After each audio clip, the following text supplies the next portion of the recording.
Hello friends, welcome back to our channel. Friends, ముందుగా ఈ సీరియల్లో ఏం జరగబోతుందో తెలుసుకుందామా? ఇక వీడియోలోకి వెళ్ళినట్లయితే అందరూ భోంచేసి నిద్రపోతారు. ఇక నారాయణ మాత్రం ఒంటరిగా కూర్చొని నాకు చాలా ఆకలిగా ఉంది. ఇప్పుడు నేను ఇంట్లోకి వెళితే ఆ మహంకాళి మాత్రం కన్నా తల్లి గురించి అడిగి నన్ను బాధ పెడుతుంది. నేను వెళ్ళకూడదు అని చెప్పి బయటే కూర్చుంటాడు. ఇక ఇంతలోనే మహాలక్ష్మి నారాయణ గురించి ఆలోచించి, పాపం మేమందరం భోంచేశాం, ఆ పెద్దాయన ఒక్కడే భోంచెయ్యలేదు, తీసుకువెళ్తాను అని చెప్పి మహాలక్ష్మి వెంటనే భోజనం తీసుకొని నారాయణ దగ్గరికి వెళ్తుంది. ఇదిగో భోజనం చెయ్యి అనగానే అప్పుడు నారాయణ, ఏంటి ఈ బిర్యానీ పెట్టి నా నుండి అన్ని సీక్రెట్లు తెలుసుకోవాలనుకుంటున్నావా? ఆ పప్పులేమీ ఉడకవు, నేను ఎవరి గురించి ఏమీ చెప్పను, నన్ను విసిగించొద్దు అనగానే అప్పుడు మహాలక్ష్మి, చూడు, నువ్వు ఏ నిజం చెప్పకపోయినా సరే భోజనం చెయ్యి అని చెప్పగానే ఇక నారాయణ భోజనం చేస్తూ ఉంటాడు. ఇంతలోనే మహాలక్ష్మి నారాయణ పక్కన కూర్చుంటుంది. అది చూసిన నారాయణ, ఏంటి మాత ఇక్కడ కూర్చున్నావేంటి? నేను నిజం చెప్తానని కలలు కంటున్నావా? అది ఎప్పటికీ జరగదు, నేను నిజం నీతో చెప్పను అని అనగానే అప్పుడు మహాలక్ష్మి, చూడు, ఇన్ని రోజులు నేను కన్న తల్లి గురించి నిన్ను ఎప్పుడూ అడగలేదు, కానీ ఇప్పుడు అడగాలనుకుంటున్నాను. చెప్పు, నిజం చెప్పు. కన్నా తల్లి ఇక్కడే ఈ ఊర్లోనే ఉంది, కానీ నువ్వు మాత్రం తనని చూస్తున్నా కూడా ఏమీ పట్టించుకోకుండా ఉంటున్నావంటే మీ ఇద్దరి మధ్య ఏదో సంబంధం ఉంది, కానీ ఆ నిజమేంటో చెప్పడం లేదు. చెప్పు, ఎందుకు ఇన్ని సంవత్సరాలుగా కన్నా తల్లి గురించి మనసులో పెట్టుకొని బాధపడుతున్నావు? అదేంటో చెప్తే మేం కూడా సహాయం చేస్తాం కదా అని మహాలక్ష్మి అంటుంది. అప్పుడు నారాయణ, ఏంటమ్మా, నేను చెప్పనని అన్నా కూడా ఎందుకు ఇలా నువ్వు నన్ను ఇబ్బంది పెడుతున్నావు అనగానే అప్పుడు మహాలక్ష్మి, చూడు, నేనొక నిర్ణయానికి వచ్చాను. ఇప్పుడు నువ్వు కన్నా తల్లి గురించి నాకు నిజం చెప్తే సరి, లేకపోతే నువ్వు నిజం చెప్పకుంటే నేను ఈ ఇంట్లో నుండి వెళ్ళిపోతాను, నీ కారణంగా అందరినీ విడిచి వెళ్ళిపోతాను అని అనగానే నారాయణ ఒక్కసారే షాక్ అయిపోయి చూస్తూ ఉంటాడు. ఏంటమ్మా, ఏం మాట్లాడుతున్నావు? నువ్వు ఇంట్లో నుంచి వెళ్ళిపోవడమేంటి? నాకేమీ అర్థం కావడం లేదు అనగానే అప్పుడు మహాలక్ష్మి, అవును, నువ్వు నాకు నిజం చెప్పనప్పుడు నీ ఇంట్లో నేనెందుకు ఉండాలి? నేను పరాయి మనిషినే కదా, అందుకే నాతో నిజం చెప్పడం లేదు కదా అనగానే అప్పుడు నారాయణ, చూడమ్మా, ఈ విషయం మాధవకి, కేశవకి, చక్రికి కూడా ఎవరికీ తెలియదు, నీకు కూడా తెలియకూడదనే నేను అనుకుంటున్నాను. ప్లీజ్ అమ్మా, నన్ను ఇబ్బంది పెట్టొద్దు, నీకు దండం పెడతాను. నీ విషయం గురించి పదే పదే అడిగి నన్ను ఇబ్బంది పెట్టొద్దు. నువ్వు ఇంట్లో నుంచి వెళ్ళిపోవద్దు. నా కారణంగా నువ్వు ఇంట్లో నుంచి వెళ్ళిపోతే వాళ్ళందరూ నన్ను తిడతారు, కొడతారు అని చెప్పి నారాయణ అంటాడు. ఆ మాటలు విన్న మహాలక్ష్మి ఇక తన మనసులో, ఇతని నుండి నిజం రాబట్టాలి అంటే నేను ఇలానే ప్లాన్ వేయాలి అని చెప్పి వెంటనే మహాలక్ష్మి, చూడు, ఇప్పటికైనా నిజం చెప్పు, లేకపోతే ఇంట్లోకి వెళ్ళి నా లగేజ్ బ్యాగ్ తీసుకొని వెళ్ళిపోతాను అని చెప్పి మహాలక్ష్మి ఇంట్లోకి వెళ్ళి తన బ్యాగ్ తీసుకొని బయటికి వస్తుంది. అది చూసిన నారాయణ స్టన్ అయిపోయి చూస్తూ ఉంటాడు. అమ్మ, ఏంటమ్మా నువ్వు చేస్తున్న పని? చూడు, నిన్ను అమ్మ అని పిలుస్తున్నాను, అటువంటి కొడుకుని వదిలి నువ్వు వెళ్ళిపోతావా అనగానే అప్పుడు మహాలక్ష్మి, చూడు, నువ్వు అమ్మ అని పిలుస్తున్నావు, నేను సుపుత్ర అని పిలుస్తున్నాను, మన ఇద్దరి మధ్య ఎలాంటి దాపరికాలు ఉండకూడదు కదా. తల్లికి ఎవరైనా నిజం చెప్పకుండా ఉంటారా?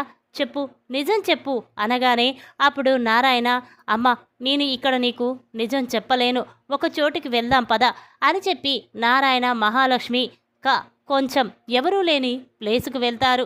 ఇక అది చూసిన మాధవ కూడా, ఇదేంటి, నాన్న మహాలక్ష్మిని ఇంత రాత్రి వేళ ఎక్కడికి తీసుకువెళ్తున్నాడు అని చెప్పి ఇక మాధవ కూడా వాళ్ళని ఫాలో అవుతాడు. ఇక నారాయణ మాత్రం అక్కడికి తీసుకువెళ్ళి, అమ్మ, ఇప్పుడు అవసరమా నిజం చెప్పడం? నాకు కాస్త టైం ఇవ్వమ్మా అనగానే అప్పుడు మహాలక్ష్మి, చూడు, చెప్పాను కదా, నువ్వు నిజం చెప్పకుంటే నేను ఏం చేస్తానో మళ్ళీ అదే మాట రిపీట్ చేస్తావేంటి? చెప్పు అని అంటుంది. ఇక నారాయణ, అమ్మ, అసలు కన్నా తల్లి నా భార్య కాదు, అసలు ఆ అమ్మాయి ఎవరో. ఒకరోజు నేను లారీ మీద వస్తూ ఉండగా ఒక చెట్టు కింద కూర్చొని వర్షానికి తడుస్తూ ఉంది. నేను లారీ దిగి ఆ అమ్మాయి దగ్గరికి వెళ్ళాను. ఎవరమ్మా నువ్వు? ఎందుకు ఒంటరిగా ఈ వర్షంలో కూర్చొని ఆ పిల్లవాణ్ణి తడుపుతున్నావు? ఏదైనా గుడికి వెళ్ళొచ్చు కదా అని చెప్పి అనగానే ఆవిడ కన్నీళ్లు పెట్టుకుంటూ బాధపడుతూ ఉంటుంది. ఇక వెంటనే ఆ అమ్మాయిని లారీ ఎక్కించుకొని ఇంటికి తీసుకొచ్చాను. ఇంటికి తీసుకొచ్చాక ఆ అమ్మ చేత నిజం అడిగాను. అసలు ఎవరమ్మా నువ్వు? ఎందుకు అక్కడ కూర్చున్నావు? నీ బాధేంటి? నీ వాళ్ళు ఎక్కడ ఉన్నారో చెప్పు, తీసుకువెళ్ళి తోలి దిగబెడతాను అనగానే అప్పుడు ఆవిడ, లేదయ్యా, నాకు ఎవరూ లేరు.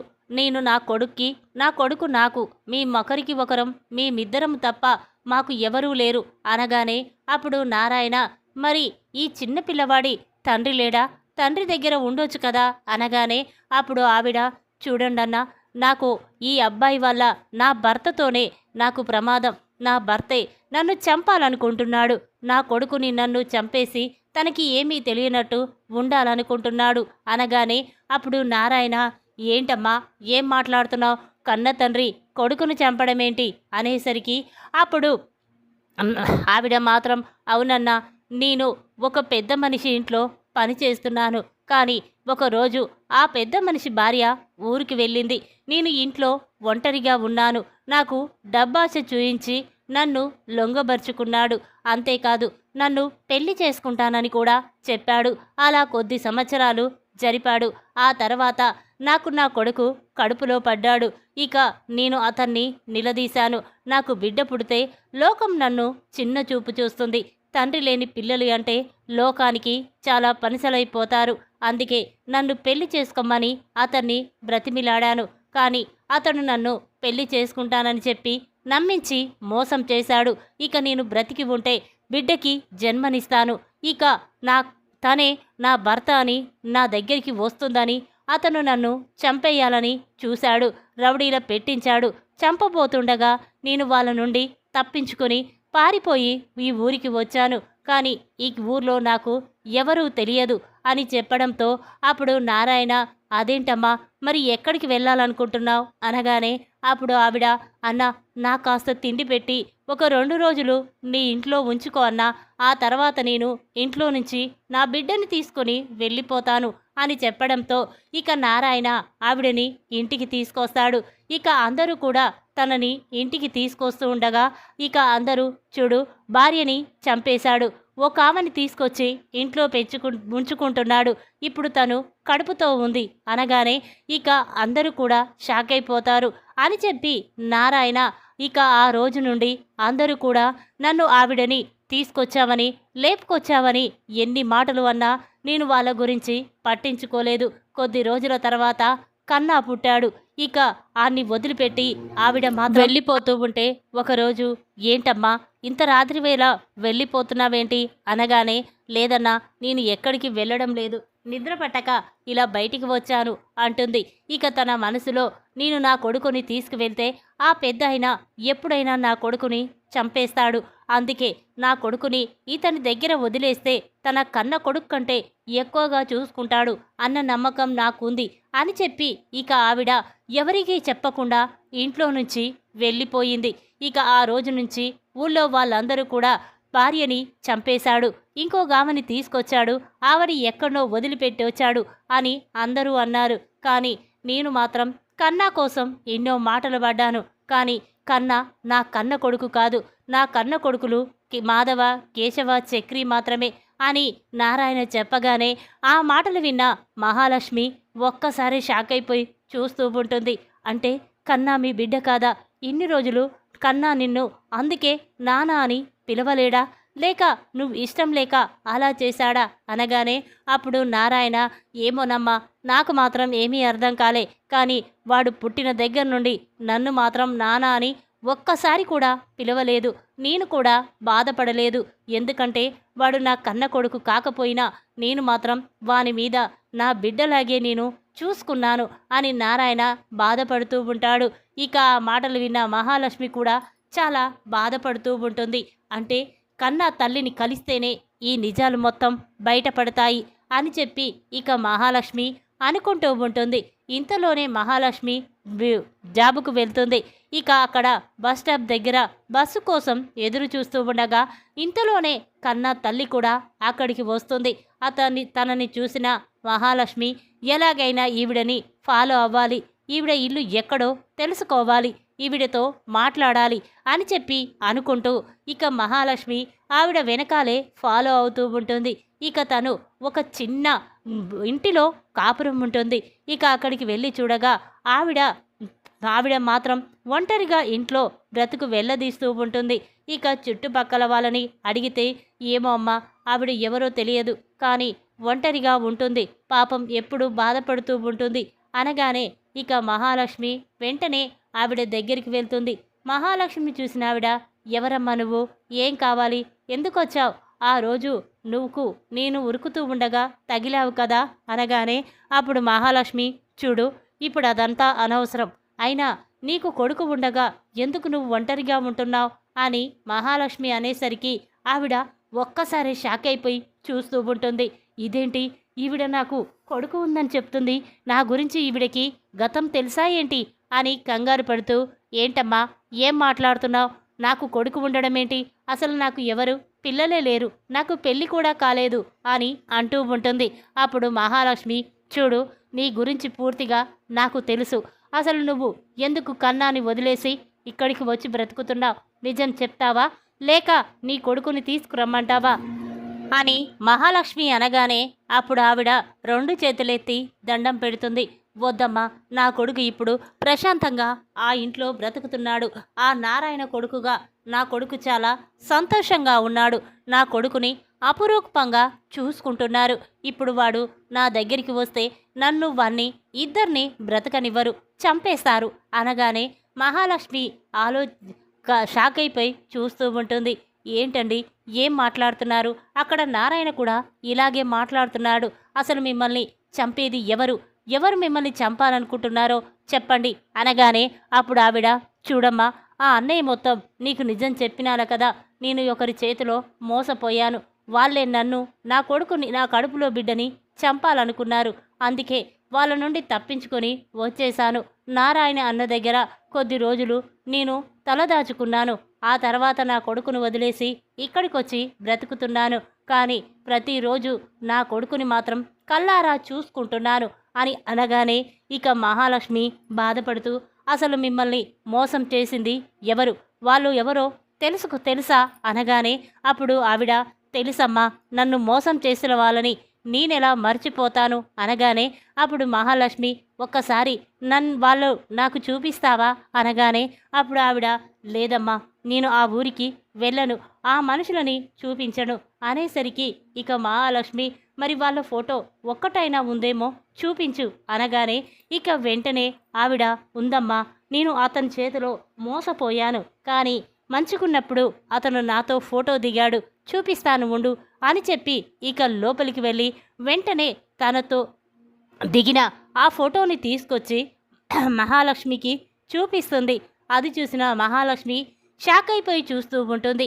ఇక వెంటనే మహాలక్ష్మి, అంటే ఇతను అనగానే అప్పుడు ఆవిడ, అవునమ్మా, నేను ఈ పెద్దాయన ఇంట్లోనే పనిచేశాను, ఈ పెద్దాయనే నన్ను నమ్మించి మోసం చేశాడు, ప్రేమించి మోసం చేశాడు, పెళ్లి చేసుకుంటానని నమ్మించాడు, నన్ను లొంగ తీసుకున్నాడు, ఆ తర్వాత నా కొడుకు కడుపులో పడిన తర్వాత నన్ను వదిలేశాడు, నేను ఎక్కడ అతని మీద కేసు పెడతానోనని నన్ను చంపబోయాడు, అందుకే అక్కడి నుంచి పారిపోయి ఇక్కడికి వచ్చి నా కొడుకు నేను ప్రశాంతంగా బ్రతుకుతున్నాం అనేసరికి ఇక మహాలక్ష్మి చాలా కోపంతో రగిలిపోతూ ఉంటుంది.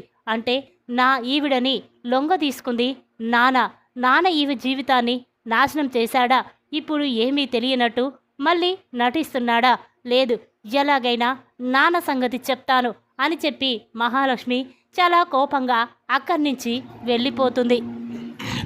ఇక వెంటనే మహాలక్ష్మి ప్రతాప్ ఇంటికి వస్తుంది. ఇక మహాలక్ష్మి చూసిన ప్రతాప్, లలిత, ఆది అందరూ కూడా చాలా సంతోషపడుతూ ఉంటారు. ఇక ప్రతాప్, అమ్మ మహాలక్ష్మి, చెప్పాను కదమ్మా, వాడు నువ్వనుకున్నంత మంచివాడు కాదు, అందుకే నిన్ను ఇక్కడే ఉండిపోమ్మని చెప్పాను, నీకు మరో పెళ్ళి చేస్తానని చెప్పాను అనగానే అప్పుడు మహాలక్ష్మి కోపంగా, చూడు ఇప్పుడు నా గురించి అనవసరం, నువ్వు చేసింది ఏంటి చెప్పు అనగానే అప్పుడు ప్రతాప్ షాక్ అయిపోయి చూస్తూ ఉంటాడు. అమ్మ ఏంటమ్మా నేనేం చేశాను అనగానే ఇక మహాలక్ష్మి మాత్రం అమ్మ నాన్న నిన్ను ఎంత మోసం చేశాడో నీకు తెలియదు. చూడు నువ్వు నా ఊరికి వెళ్ళినప్పుడు ఇంట్లో పని మనిషితో నాన్న చాలా క్లోజ్గా ఉండేవాడు. తనని మోసం చేసి లొంగ తీసుకున్నాడు. పెళ్లి చేసుకుంటానని అబద్ధం చెప్పాడు. తను ఇతని ద్వారా తల్లి అయ్యింది. ఆ తల్లి గురించి తన కొడుకుని కని ఎక్కడ తన పేరు బయట చెప్తుందోనని తనని చంపాలని చూశాడు ఈ దుర్మార్గుడు అని చెప్పగానే లలిత షాక్ అయిపోయి చూస్తూ ఉంటుంది. అప్పుడు ప్రతాప్ మహాలక్ష్మి ఏం మాట్లాడుతున్నావు? నేను ఎవరిని మోసం చేశాను అనగానే అప్పుడు మహాలక్ష్మి వెంటనే కన్నా తల్లి ఫోటో చూపించి అది చూసిన ప్రతాప్ షాక్ అయిపోయి చూస్తూ ఉంటాడు. ఇదేంటి ఇది ఇంకా చచ్చిపోలేదా? బ్రతికే ఉందా? ఆ రోజు రౌడీలని దీన్ని చంపేయమని చెప్పాను అంటే దీన్ని వదిలేశారా అని కంగారు పడుతూ ఉండగా అప్పుడు మహాలక్ష్మి ఏంటి నానా ఈవిడని చంపమని రౌడీల పంపించావు కదా, మరి ఆ రౌడీలు ఈవిడని చంపకుండా ఎలా వదిలేశారని అనుకుంటున్నావా? చూడు నువ్వు చేసిన మోసానికి పాపం ఒక ఆవిడ జీవితం బలైపోయింది. కన్న కొడుకే నీకు దూరంగా బ్రతకవలసిన అవసరం వచ్చింది. చూడు నీకు పుట్టిన కొడుకు ఇప్పుడు ఎలా ఉన్నాడో తెలుసా అనగానే అప్పుడు లలిత ఏంటండి ఏం మాట్లాడుతున్నారు మీరు? ఆవిడని మీరు మోసం చేయడమేంటి అనగానే ఇక మహాలక్ష్మి జరిగిన విషయం మొత్తం కూడా లలితకి చెప్తుంది. ఇక ఆ మాటలు విన్న ప్రతాప్ షాక్ అయిపోయి చూస్తూ ఉంటాడు. ఇక వెంటనే మహాలక్ష్మి ఆవిడ ఎవరో నాకు తెలియదు, అసలు ఆవిడని నేను ఎప్పుడూ కూడా చూడలేదు. చూడు కావాలని మా కుటుంబం పరువు తీయడానికి ఇక్కడికి వచ్చావని అర్థమవుతుంది. ముందిక్కడి నుంచి వెళ్ళు అని చెప్పి ప్రతాప్ మహాలక్ష్మి మెడ పట్టుకొని బయటికి గెంటేయబోతూ ఉంటాడు. ఇక అది చూసిన మహాలక్ష్మి చాలా కోపంగా ప్రతాప్ చెంప పగలగొడుతుంది. చి ఒక ఆడ మనిషిని మోసం చేసి ఏమీ తెలియదని నాటకమాడుతున్నావా? చూడు ఆవిడ చేత నీకు కేసు పెట్టించి నిన్ను జైల్లో పెట్టిస్తాను అని మహాలక్ష్మి అక్కడి నుంచి వెళ్ళిపోతూ ఉంటుంది. ఇక అది చూసిన ప్రతాప్ తన మనసులో దాన్ని చంపమని రౌడీలకు చెప్పాను, కానీ వాళ్ళు వదిలేశారు. కానీ ఇప్పటికైనా వదిలిపెట్టను. అది ఎక్కడ ఉందో తెలుసుకుంటాను. దాని బిడ్డని ఈ లోకంలోనే లేకుండా చేస్తాను అని చెప్పి ప్రతాప్ కోపంతో రగిలిపోతూ ఉంటాడు. ఇక మహాలక్ష్మి ఇంటికి తిరిగి వస్తుంది. ఇక కన్నా నిద్రపోతూ ఉంటాడు. మహాలక్ష్మి కన్నా దగ్గర కూర్చొని తన తలదువ్వుతూ ఒరే నువ్వు నన్ను వదిన అని పిలవడమేంటిరా? నువ్వు నా సొంత తమ్మునివి. మా నాన్న మీ అమ్మని మోసం చేశాడు. ఎక్కడ నీవు కన్న తండ్రి అని పిలుస్తావో అని మా నాన్న నిన్ను కూడా చంపాలనుకున్నాడు. కానీ నువ్వు తమ్మునివన్న క్షణం నుంచి నాకు చాలా సంతోషంగా ఉంది అని చెప్పి మహాలక్ష్మి కన్నాను చూసి బాధపడుతూ ఉంటుంది. ఇంతలోనే కన్నాకి మెలకువ వస్తుంది. ఇక మహాలక్ష్మిని చూసి ఏంటొదినా ఏం జరిగింది? ఎందుకు కన్నీళ్లు పెట్టుకుంటున్నావు? అయినా ఇక్కడ కూర్చున్నావేంటి అనగానే అప్పుడు మహాలక్ష్మి ఒరే నిన్ను చూస్తుంటే నాకు మా తమ్ముడు గుర్తొస్తున్నారా? నువ్వు వదిన అన్న క్షణం నుంచి నాకు ఎలాగో ఉంది. నువ్వు నన్ను అక్క అని పిలిస్తేనే నాకు సంతోషంగా ఉంటుందిరా అని మహాలక్ష్మి అనగానే అప్పుడు కన్నా ఆశ్చర్యంగా అదేంటొదినా అలా ఎలా పిలుస్తారు అనగానే అప్పుడు మహాలక్ష్మి ఒరే కొన్ని బాంధుత్వాల గురించి నీకు తెలియదురా. తెలిసిన రోజు నువ్వే నాకంటే ఎక్కువ బాధపడతావు అని చెప్పి ఇక మహాలక్ష్మి అనుకుంటూ ఉంటుంది. ఈ విధంగా నారాయణ ద్వారా కన్న తండ్రి ప్రతాప్ అని తెలుసుకొని ప్రతాప్ చెంప పగలగొట్టి కన్నా తన కన్నబిడ్డ అని చెప్పిన మహాలక్ష్మి. ఈ వీడియో కనుక మీకు నచ్చినట్టయితే లైక్ చేయండి. మరిన్ని వీడియోల కోసం మా ఛానల్ని తప్పకుండా సబ్స్క్రైబ్ చేసుకోండి. Thanks for watching.